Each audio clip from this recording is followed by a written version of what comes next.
Hello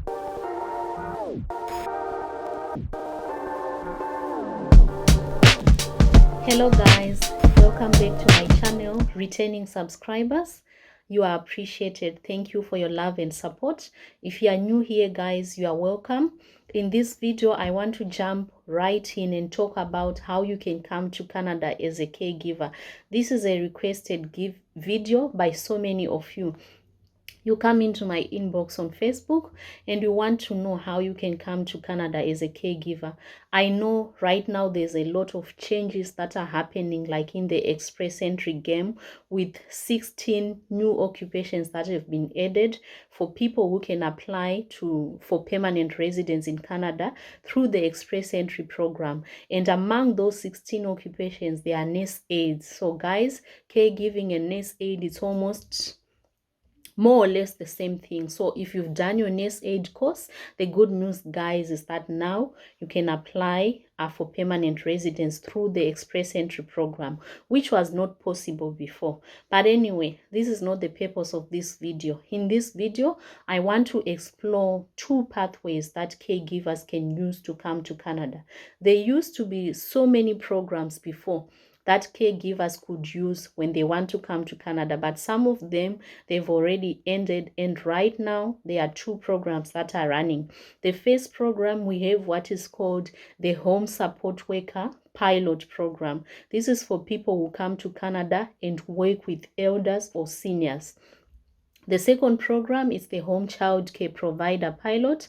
You come to Canada to take care of children under 18. So it's more or less like you are working as a nanny. And under the new no-code system, guys, home support workers, your no code is 44100. And Home Child Care Provider, your no code is 44101. It's important, guys, that you know your no code under the new system, the 2021 version. Now, what is required if you want to come to Canada using these two pathways? You need to have at least 1 year post-secondary training as a caregiver. So many of you ask, can I come to Canada? I trained with Allison online. Guys, here in Canada, they are very, particular about your training. So if you want to come to Canada, I advise that you do a proper program that trains you to become a caregiver, at least 6 months to 1 year, not online. You need to do a program where you can even gain practical experience, and some sort of experience is also very important. You need to have 2 years Canadian work experience. Now, this is where the programs now divide into two categories. Category A is for people who are here in Canada already and they have the 2 years work experience. Category B is for people who are here in Canada or outside Canada, but you don't have the 2 years work experience. You can still apply for permanent residence through this program, and if you keep watching, you will know how you can do it. You need to have your English test, guys, and the minimum band that you should have is band 5. And of course, you need a job offer. The job offer should be full-time. It should be permanent. It cannot be offered by the embassy or high commission. And one thing to note is that your relative can offer you a job as a caregiver. You just have to be sure that it's a genuine job offer and there's need for a caregiver, because the government of Canada will still evaluate that job offer like any other company that is offering a job to a foreigner, and they will also check to see if your relative has the ability to pay you the minimum wage. So guys, it's possible if you have a relative here in Canada, they can offer you a job, but they must fulfill requirements that are needed for them to be able to give you a genuine job offer that is approved by the government of Canada. And of course, when you have your job offer, they also need to verify if you have the ability to perform the job. How do you prove your ability to perform the job? You can have reference letters, contracts from your previous employer, pay slips from your previous employer. All those things can help you to prove your ability to perform the job. Of course, The government of Canada will also check admissibility. And how do they check? You need to have your police clearance. You need to do your medical exams of code for them to be able to check if you are admissible to Canada.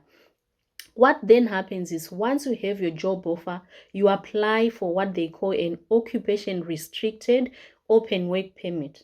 This work permit allows you to work for any company, but the job that you can do here in Canada is only caregiving. The tricky part about this process is that when you submit your application for an open work permit, you also need to submit your application for permanent residence in the same package. So there's been a delay, especially for people who applied before COVID through this program because of the backlogs that IRCC had. And so many people had to wait for a long time before they received either their work permit or permanent residence, because guys, the processing of an open work permit or work permit in general is faster as compared to permanent residence.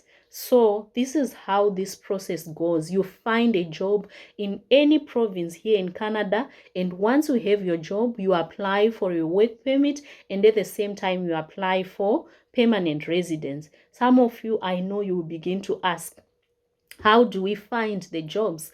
I've been sharing, if you're following on Facebook, I'm always sharing some links for jobs as I come across them. And there are two job search websites that I will advise where you can go and try to find jobs. We have the Job Bank, we have the CanadaIndeed.com website. There are many other job search websites, but I'll advise these two for now, especially the Job Bank, because jobs that are posted on the Job Bank, they are verified by the Canadian government, and you will not get scammers on that platform, because even here in Canada, guys, there are scammers. Some people, they know how desperate people are to come to Canada. So you have to be careful. Even when you are offered a job, when you are applying for a job, no one should ever ask you for some money or for some upfront, I don't know, payment that you have to do, because the way it works here in Canada is you find a job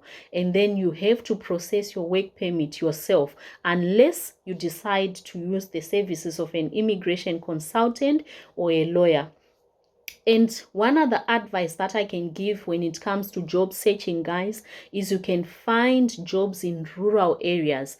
Personal support work is what you should be typing. I've shared already the 11 communities that are participating in the rural and northern immigration pilot, and you guys should go to their websites regularly and check the jobs that they are posting. Most of the rural communities, they have need for personal support workers, and those are the places that you should be looking for. If you haven't watched my video about the rural pilot program, you just need to search for one of my videos. I don't have many videos yet, so it will be very easy for you to find the video, watch the video, know about how the process goes, and start your job search on those communities on their websites. Here in Thunder Bay, where I am, there are also job postings and they need personal support workers. It's one of the occupations that is on the priority list. So you need to be checking again the Thunder Bay Rural and Northern Immigration Pilot, and you can be finding jobs as a personal support worker. I have here St. Joseph's Hospital. We have Southbridge Care Homes. The city of Thunder Bay also, it hires personal support workers from outside Canada. So those are places that you can be checking. Like for the city of Thunder Bay, you need to go on their website, create a profile, even if there are no job postings currently. But it's important for you to create a profile so that next time when they have job postings, they might consider your resume and you will see yourself being invited for an interview and you'll be on your way to Canada. I'll also advise you to look for jobs in Atlantic provinces. The Atlantic provinces are Nova Scotia, we have New Brunswick, we have Newfoundland, and the fourth one is the Prince Edward Island. Those 4 communities also, they are very lenient to hiring foreign workers, especially New Brunswick. Maybe one day I need to do a video about these 4 Atlantic provinces and how you can apply for jobs and eventually permanent residence, because they have also very favorable pathways for foreigners who want to come and settle here in Canada. Some of you will say it's difficult to find jobs, but I shared this, guys, so you can know that is actually a pathway for caregivers, because so many of you were asking this. My advice would be, if you see that finding a job is difficult, one other way of coming to Canada as a caregiver is for you to come and study here. Come and do the personal work, support worker training here in Canada. I gave already a list of colleges that are cheap and affordable for international students. I'll again give New Brunswick Community College as one of the colleges that you might want to look into. They have very affordable rates for international students, and they have a personal support worker program that you can come and do for 1 year only. And guys, once you are done with the 1 year, because you are trained here in Canada, it will be very easy for you to find a job, because Canada needs personal support workers. Canada needs caregivers. So you'll be on your way already to permanent residence. Here in Thunder Bay, I always love talking about what I know, right, guys? Here in Thunder Bay, we have Confederation College, and they also have a personal support worker program that you can do for 1 year as an international student. It's also a rural community, and they have their own immigration pilot program in such a way that if you come and do personal support work at Confederation College, guys, you will be able to find a job here, and you'll be able to apply for permanent residence straight away once you have a job. Because remember, personal support workers are on the priority list for occupations or for jobs that Thunder Bay is looking for. And you will find that for you to be accepted or to study at Confederation College for personal support work, they just want you to have a high school or secondary diploma, your IELTS band 6. You need to take your IELTS, guys. And the fees, like the tuition fees per year, it's around $15,676. And guys, remember, while you are studying, you can be able to work. I'm telling you, as you are studying, you already be able to find a job as a personal support worker. And right now, the way it is, we hope it will be extended. But international students can work any number of hours that they want. So this is again another opportunity, guys, and I would advise you also to look into that option. If finding a job is difficult, consider the option of coming to Canada to do personal support worker. Get trained here in Canada, and your chances of finding a job, they are unlimited, because you've trained with a Canadian institution.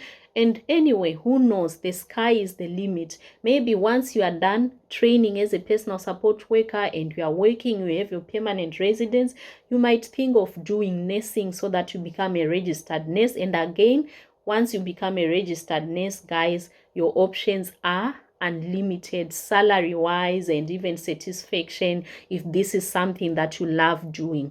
These 2 programs that I shared, guys, you will find that as the year is going to begin in 2023, that's when these programs open, because they take a limited number of people. Like for the 2 programs, they take 5,000 applicants, which means 2,750 applicants per program. So the sooner you pursue this, the better, because as soon as the year opens, so many people, they apply already to this program. So what should you be doing now? You should be finding a job as a caregiver, so that come January, you'll be able to submit your application for an open work permit and permanent residence at the same time. If that is not possible, continue to find a job. You can come to Canada as a temporary worker, and eventually you'll be able to convert and become a permanent resident. Hope someone gets helped by this, because I felt that I need to do this video since many of you were asking, how do we come to Canada as a caregiver? So caregivers, this was for you. I hope you get helped, and I hope you use this information to your advantage and start researching on how you can come to Canada as a caregiver. Be blessed, guys. I'll see you in my next video.